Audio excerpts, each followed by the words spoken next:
have a really prized book at home. It's a translation of all the Psalms by a woman named Nancy Merrill. She's no longer with us, but she created some wonderful, fresh expressions of these ancient prayers. And this is one of them. This is taken from Psalm 148. Praise the Blessed One. Give praise from the heavens and from all the ends of the earth. Give praise, all you angels, angels of earth and of heaven. Give praise, sun and moon. Give praise, all you shining stars. Give praise, all universes, the whole cosmos of creation. Praise the Blessed One. For through love, all was created and firmly fixed forever and ever. Yes, the pattern of creation was established. Give praise to the beloved, all the earth, all that swim in the deep, and all the winged ones of the air. Give praise, all mountains and hills, all trees and minerals. Give praise, all four-leggeds and all that creep on the ground. Leaders of the nation and of all peoples, young and old, give praise. Unite together in all your diversity, that peace and harmony might flourish on earth. Let all people praise the beloved, who is exalted in heaven and on earth, whose glory is above heaven and earth. For all are called to be friends, companions to the true friend, giving their lives joyfully as co-creators and people of peace. Praises be to the Blessed One, the very breath of our breath, the very heart of our heart. So is the reading of God's holy word.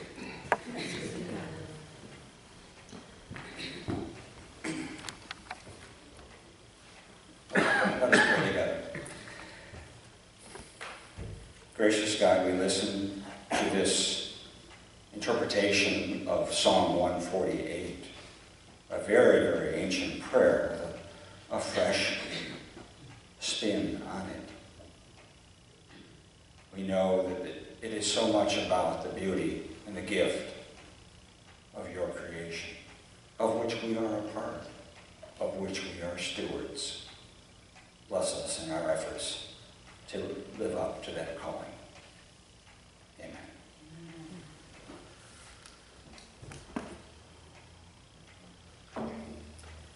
As you may recall from a recent scripture passage, when the Pharisees insisted that his people keep quiet, Jesus replied, "If these are silent, the very stones will shout."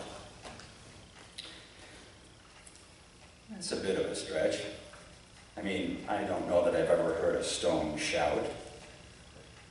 I've heard some loud rock. But in all honesty, I'm not sure I've heard a stone shout. In fact, I don't even think I've heard so much as a pebble whisper. But then again, maybe I'm not listening well enough. Because if this psalm is true, all of creation speaks. All of creation can praise. On second thought, maybe I have heard a stone speak. If you stand in front of a crown jewelry store long enough, you might catch a young couple sidling up to the display case. And it's a good bet that if you wait around a little while, one of those stones will speak to one of them. It might fairly sing to these young lovers loudly. And if the sale happens to be consummated, that store owner, Dave, might just be singing all the way up the block to the bank. But it's not just precious jewels that speak or sing.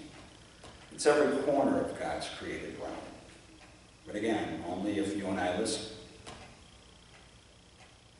And this seems to be a really good time to listen.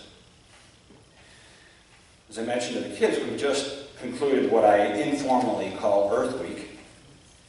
Earth Day was Monday. Arbor Day was Friday. And if that were not enough, Joseph's Wayside Market opened 2 days ago down there in Naples with all kinds of seeds and plants and other growing things. And weren't they freezing standing around the counter when we went down there yesterday? But sooner or later, spring will come, and the entire choir will crank it up.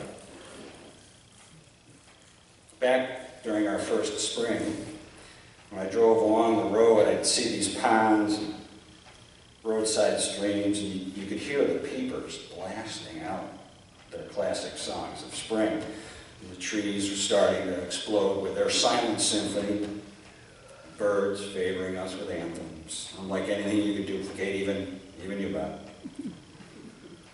And how lucky we are to live in this kind of pocket of paradise. Well, maybe that's a problem in a way, that we got it so good. I want to back up and explain that. As I mentioned to the kids, and I've said to you before, one of my strange little hobbies is picking up cans along the road as I walk. It's a great way to justify the walk. And on a good day, I can snag a whole dollar's worth of redemption. But maybe, just maybe, I'm not doing anybody a favor. Maybe those cans need to accumulate along the road before we as a species decide to stop throwing them there. Maybe I've unwittingly removed an incentive. If we really are a part of that cosmic choir, along with the trees and the hills and the birds and the creeping things, then the choir, like any choir from time to time, sometimes needs a little bit of work in order to sing our best song to God. The choir can get a little seedy at spots, and we humans, as stewards of the choir, need to spruce things up a bit. One of the things I've learned sometimes the hard way doing music is that you need to be prepared if you're going to sound your best. Showing up for any gig with a worn-out instrument, worn-out voice, or a worn-out spirit just doesn't work. In order to offer fitting praise to our Creator God, we really need every member of the choir to be in top shape. Every member. Because all the singers are deeply dependent on one another. We might like to think that whatever problems the sopranos are having are their issue because they're prima donnas anyway. Let them figure it out. Or maybe we assume that, well, the basses really are on their own. They're so low nobody hears them anyway. But not really. As the old song goes, all God's children got a place in the choir. And the voice of every one of them chillins is essential. If the polar ice cap is melting, it's not really our problem, thousands of miles away, is it? If a typhoon ravages Mozambique, we're sad, but do we see ourselves sitting in the choir with our brothers and sisters over in East Africa? If I dump plastic into the landfill, well, who really cares? Nobody in the choir sings more than one note at a time, but every note is crucial, and that note needs to be clean and clear if we really want to sing a song of praise to the one who created it all. When it comes to our care of the earth, perhaps our biggest problem these days isn't getting enough data about climate change or developing renewable energy or weaning ourselves off of fossil fuel. Perhaps our biggest impediment is the illusion of separateness. We can't afford that fantasy anymore. What I do affects you and a whole lot of others, for better and for worse. How I sing my note impacts your note and the entire song. Bill McKibben is a writer who's done a lot of writing about climate and the environment. He wrote this, he said, the technology we need most badly is the technology of community. The knowledge about how to cooperate to get things done. Like, for example, a couple of nurses carpooling to work. I just heard about it. It's a small thing. And I don't even think they do it all the time or every day. But two women whose livelihood revolves around healing are adding just a bit more healing and a bit less carbon to our world by sharing a ride to work.